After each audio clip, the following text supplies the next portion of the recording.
اگر آپ یا آپ کا کوئی اپنوں میں سے نیند میں بولتا ہے تو کیا یہ جادو ہے یا کسی بھوت کا سایہ؟ چلیے آج جانتے ہیں اس راز کا سچ۔ نیند میں بولنا جادو یا کسی روح کا اثر ہوتا ہے، لیکن سچ کچھ اور کہتا ہے۔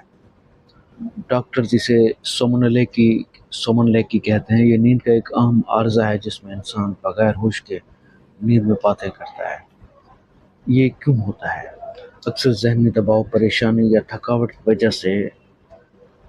نہ یہ جادو ہے نہ کوئی روحانی اثر۔ بی بی سی اور سیلف فاؤنڈیشن کے مطابق ہر تیسرا شخص زندگی میں کم از کم ایک بار نیند میں بولتا ہے، اور یہ بالکل نارمل اور بے ضرر چیز ہے۔ تو اگلی بار جب کوئی نیند میں بولے اسے جنات والا نہ سمجھیں، بلکہ تھوڑا پیار دیں، سکون دیں اور آرام کرنے دیں۔ اور ہاں، ایسے مزید سچ یا جھوٹ جاننے کے لیے چینل کو ضرور سبسکرائب کریں۔ آپ کیا سوچ رہے تھے کمنٹ میں ضرور لکھیں۔ ملتے ہیں اگلی ویڈیو میں جہاں ہم اور بھی افواہوں کا سچ کھولیں گے، پول کھولیں گے۔